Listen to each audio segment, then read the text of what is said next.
साइमा भट्ट हमारे साथ मौजूद हैं जी। फील्ड में इनका राब्ता रहता है और ख्वाजा सरा सोसाइटी के हवाले से अवेयरनेस को फील्ड में ख्वाजा सरा कम्युनिटी तक लेकर जाती हैं और उनको अपनी कम्युनिटी के साथ जोड़ने का बुनियादी तौर पर ये एक पुल का किरदार अदा करती हैं, जो अपनी कम्युनिटी और बिछड़े हुए और बिखरे हुए लोगों को वापस लेकर आती हैं।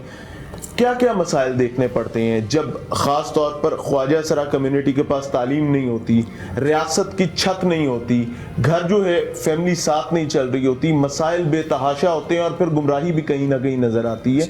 उस सिचुएशन में वापस कैसे लेकर आते हैं? सबसे पहले तो जो पढ़ने लिखने का कह रहे हैं कि पढ़ाई नहीं होती, मतलब जैसे मैं पढ़ी लिखी नहीं हूँ। मैं पढ़ी लिखी क्यों नहीं? देखें, आज सोनिया पढ़ी है, लकी पढ़ी है, माइजा पढ़ी है और हमारे ऑफिस के काफ़ी लोग मतलब माशाल्लाह पढ़े लिखे हैं अच्छे खासे। तो मैं क्यों नहीं पढ़ी लिखी थी? इसलिए कि मैं स्कूल जाती थी, लड़के मेरे से बदतमीज़ी करते थे तो मैं स्कूल नहीं जाती थी।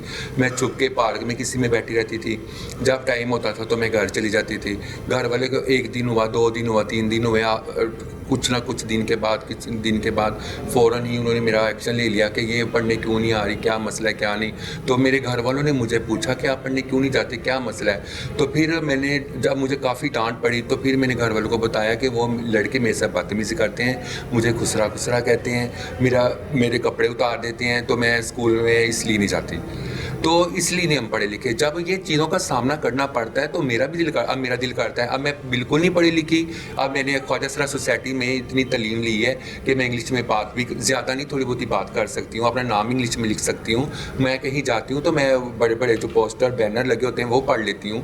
मैं यहाँ तक कि अल्लाह का शुक्र है, शुक्र अल्हम्दुलिल्लाह, मैं सेक्रेटेरिएट में, मतलब चीफ जस्टिस के जो सेक्रेटरी हैं उनके साथ मेरी मीटिंगें होती हैं, चीफ जस्टिस पाकिस्तान के साथ सुप्रीम कोर्ट में मीटिंगें होती हैं। अगर मैं इस काबिल हूँ, मुझे KSS ने इस काबिल बनाया, तो मैं जाके इतना मतलब तालीम मुझे मिली है, मुझे उठने बैठने की तहजीब आई है, तो मैं वहाँ जाके लोगों के साथ, इतने बड़े लोगों के साथ बातचीत कर लेती हूँ।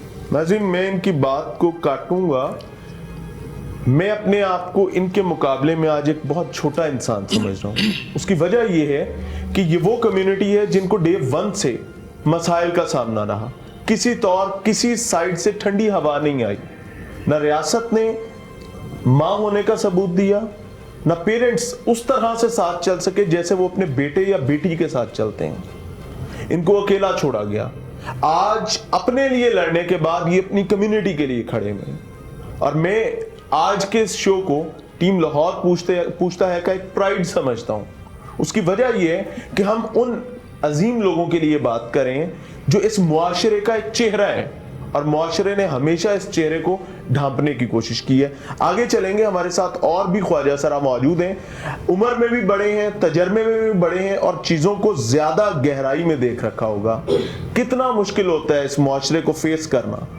इस माशरे को तो फेस करना बहुत मुश्किल है, मगर मेरी इतनी एज थी कि मैं तकरीबन 8 साल की थी जब मेरे गुरु मेरे घर से लेकर गए मुझे। तो जाहिर है जब गुरु हमारे एक सेकंड, माँ बाप ने गुरु को दे दिया? जी दे दिया। क्यों? इसलिए कि ये मैं ख्वाजा सरा थी, आपकी मर्जी के बगैर। मैं तो, मुझे तो पता ही नहीं था कि मैंने जाना कहीं या नहीं जाना, मुझे तो पता ही नहीं था। क्या ये बेहतर होता कि अगर आपके वालिदैन आपके बहन भाइयों की तरह आपको पालते, आपकी तरबियत करते और उसके बाद आपको एक मजबूत ताकतवर ख्वाजा सरा के तौर पर मुआशरे के सामने खड़ा करते हैं? आपने बिल्कुल सही कहा, मगर ये है कि मेरा बाप जो था ना वो फौत हो चुका था, तो मेरा सुतेला बाप था, जिसकी वजह से मैं घर से निकली और निकाला गया मुझे। मेरे बाप ने मुझे घर से निकाला। 6 बरस की थी जब उन लोगों ने मुझे घर से निकाल दिया और मैं एक छोटा मोटे किसी के घर में काम करती थी। वहीं एक जो बेगम थी उन्होंने मुझे नमाज सिखाई, वैसे भी तालीम सिखाई जैसे भी हो सका, मगर उनके साथ, उनके बच्चों के साथ ही मैं घुलती मिलती रहती थी। जब मैं 8 साल की हुई तो मैं अपने नाना जी के पास गई थी। अच्छा। तो वहाँ पे मेरे गुरु आए थे मुझे लेने के लिए। नाना जी का रवैया कैसा था? नाना जी का रवैया तो सही था, नाना का सही था, मामू के सही थे, नानी जी का भी रवैया। गुरु ले गए? गुरु ले गए। फिर आपका अपने घर, खानदान, कबीले से राब्ता रहा? नहीं, मेरा तकरीबन 4-5 बरस नहीं रहा। ये हुमा तो वाइफ थी, उनके पास मैं चली गई। वहाँ गई हूँ तो वहाँ पे जाकर तो वह आपको पता है कि पहले वो टाइम कमरे वगैरह लगते थे, वो गाना वगैरह होता था।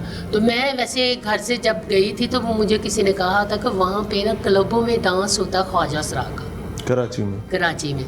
घर से मैं यही ज़ेन अपना लेकर गई थी कि मैं वहाँ जाकर क्लबों में डांस करूँगी। मगर पहले मैं हुमा के पास गई हूँ तो हुमा ने कहा कि छोड़ो, क्लबों में तो बहुत फाशा काम होता है, वो कपड़े उतार देते, पता नहीं क्या क्या करते हैं, तो तुम बर्दाश्त कर लोगी? मैंने कहा नहीं, मैं तो नहीं ऐसी बातें बर्दाश्त करूँगी। कहती फिर छोड़ो, तुम मेरे पास रहो, तो ये है कि मैं गाना गाया करूँगी, आप डांस किया करें। तो मैंने कहा चलें ठीक है जी। मैं ऐसे तकरीबन मैं उनके पास रही हूँ, कुछ 4-5 बरस मैं उनके पास रही हूँ। ठीक है।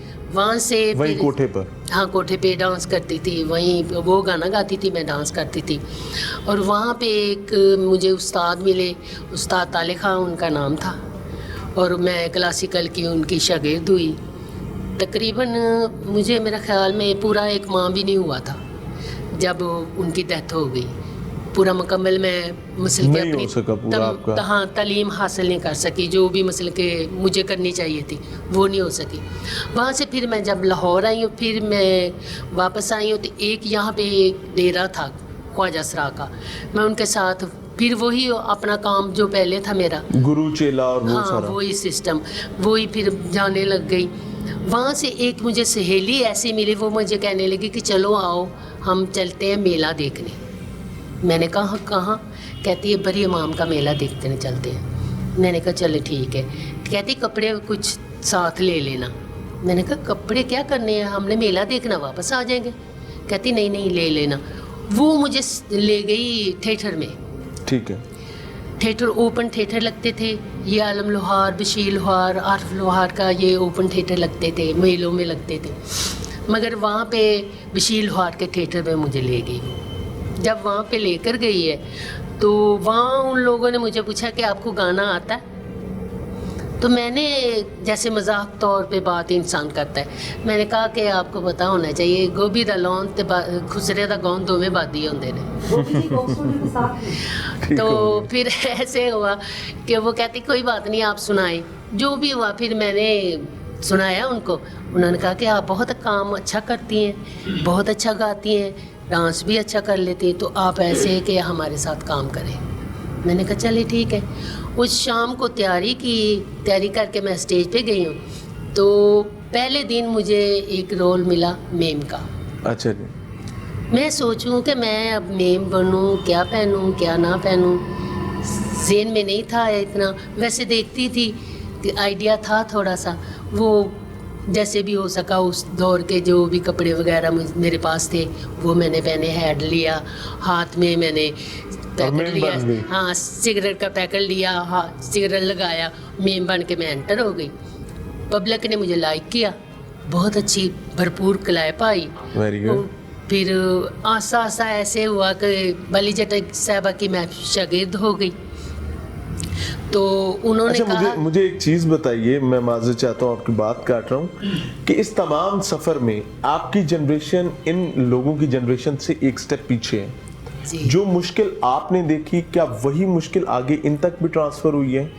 या आज जो ख्वाजा सरा किसी भी घर में पैदा होता है तो क्या उतनी ही मुश्किल उसके लिए भी होगी जितनी आप देख चुके हैं?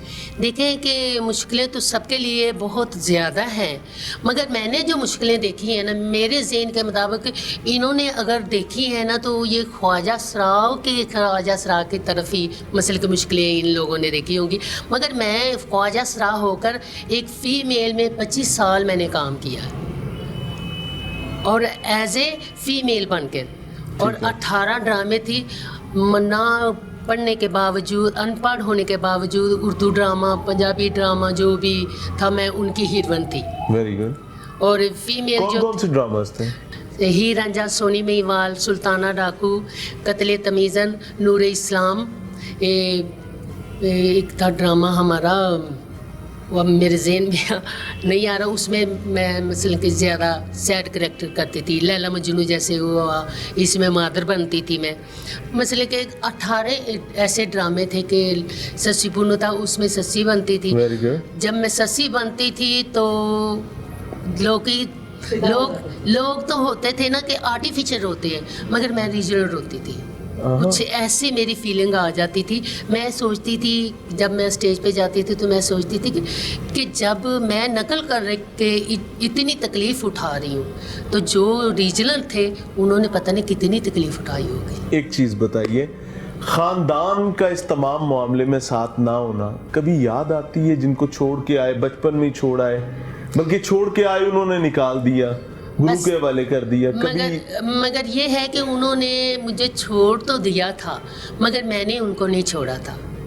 मैं फिर भी उनके पास जाती थी। बड़ी बात है। और अब भी मैं अल्हम्दुलिल्लाह अब भी मैं अपनी फैमिली के साथ हूँ। जिसने यूं किया हो ना उसको यूं करने का बहुत तकलीफ होती है।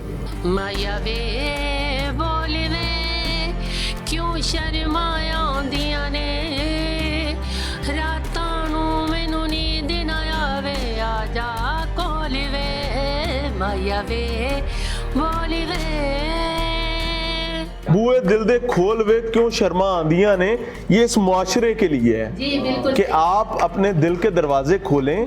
ये अल्लाह की बनाई हुई मखलूक है, इनकी इज्जत करें, इनका ख्याल करें, क्योंकि इनको आपकी ज़रूरत है। इनका हक है आप पर, और वो हक आपने वापस ना किया तो यकीन माने कि आपको और मुझे जवाब देना पड़ेगा।